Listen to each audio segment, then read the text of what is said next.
The eternal child, why you're stuck between dreams and reality. 1. Imagine this: you're living with boundless potential inside you, yet you feel trapped by an invisible force. There's a war raging inside your mind, and it seems impossible to win. 2. What if I told you that understanding this one psychological battle could completely transform how you see yourself and your entire existence? 3. Today, we're diving deep into one of Carl Jung's most profound discoveries, the archetype of the Puer Aeternus, the eternal child living inside you. This force shapes your dreams, sabotages your progress, and holds the key to your awakening.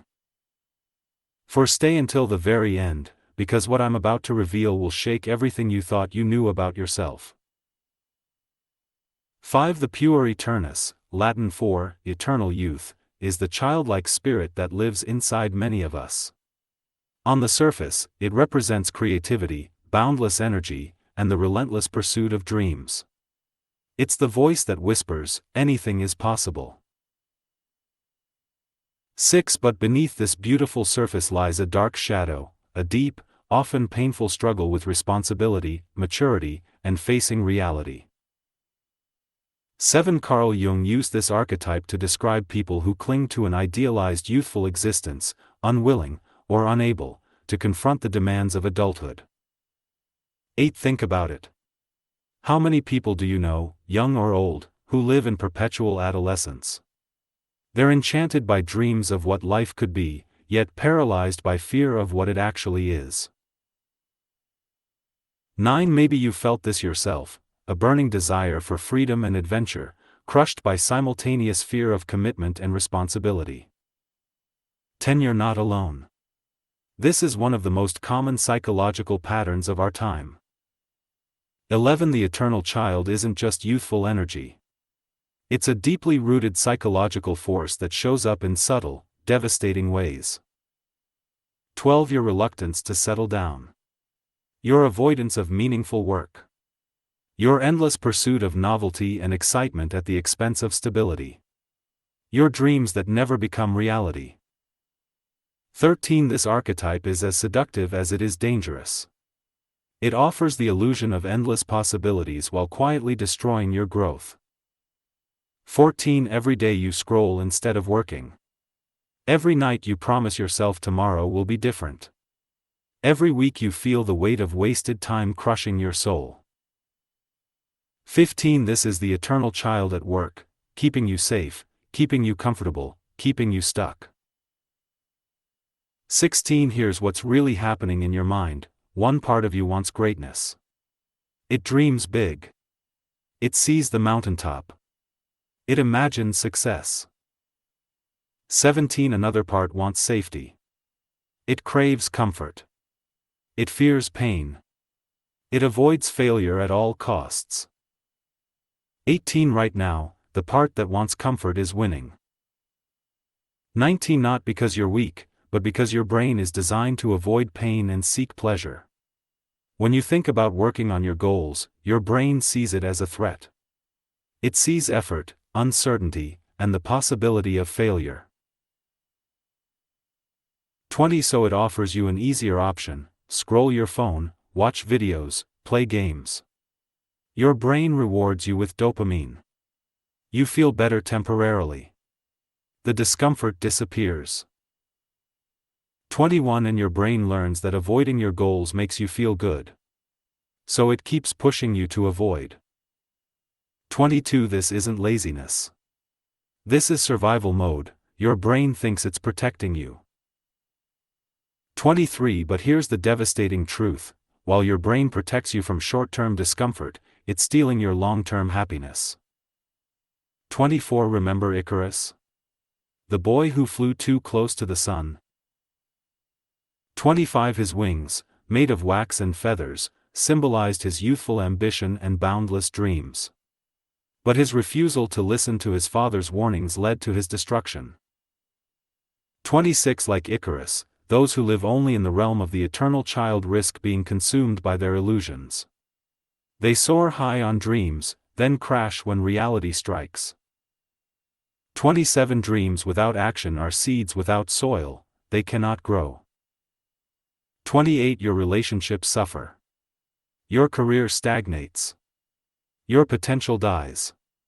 All because you refuse to face the responsibilities of being an adult. 29 But Jung offered hope. He called it individuation, the journey toward becoming whole.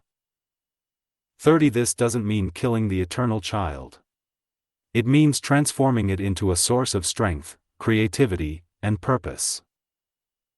31 The shadow is everything you deny about yourself, your fears, insecurities, and unresolved conflicts. For the eternal child, it's your resistance to responsibility, limitation, and vulnerability. 32 Jung said, until you make the unconscious conscious, it will direct your life and you will call it fate. 33 Face what you've been avoiding. Ask yourself, what am I afraid of losing? What am I afraid of facing? Why do I keep running? 34 Write in a journal. Track the patterns in your life, the dreams you chase but never complete. The responsibilities you avoid. The relationships you sabotage. 35 This isn't about shame. It's about awareness. 36 Stop waiting to feel ready. You never will. 37 Start with 15 minutes of focused work. Write one paragraph. Make one phone call. It doesn't matter how small. What matters is consistency. 38 Every time you take action despite resistance, you rewire your brain. You teach it that discomfort isn't dangerous. You build the muscle of discipline. 39 The eternal child fears intimacy because it requires being truly seen. But it's through relationships that we grow. 40 Open yourself to connection. Share your struggles. Let people support you. This is where transformation happens. 41 Here's the truth that changes everything. Freedom and responsibility are not opposites, they are two sides of the same coin. 42 True freedom isn't the absence of responsibility. It's the ability to choose how you live with intention and integrity. 43 It's the freedom to pursue your passions while honoring your commitments. The freedom to dream while taking action. 44 The eternal child isn't your enemy, it's a gift. Its energy inspires you to explore, create, and imagine. Its presence reminds you of life's wonder and beauty. 45 But this gift must be guided by the wisdom of the adult within you. 46 When you integrate both, the dreaming child and the disciplined adult, you become unstoppable. 47 You stand at a crossroads right now. 48 One path leads to more of the same, more scrolling, more waiting, more guilt, more wasted days. 49 The other path leads to transformation, facing your fears, embracing responsibility, and finally becoming who you were meant to be. 50 The version of yourself you've always dreamed of is waiting on the other side of action. 51 Not someday. Not when you feel ready. Now. 52 The eternal child in you will resist. It will give you every excuse. It will promise you can start tomorrow. 53 But you know better now. You understand the trap. 54 So what will you do? 55 Will you honor the dreams of your inner child by finally giving them the discipline and structure they need to become real? 56 Or will you let another day, another week, another year slip through your fingers? 57 The choice has always been yours. Make it count. Passion list.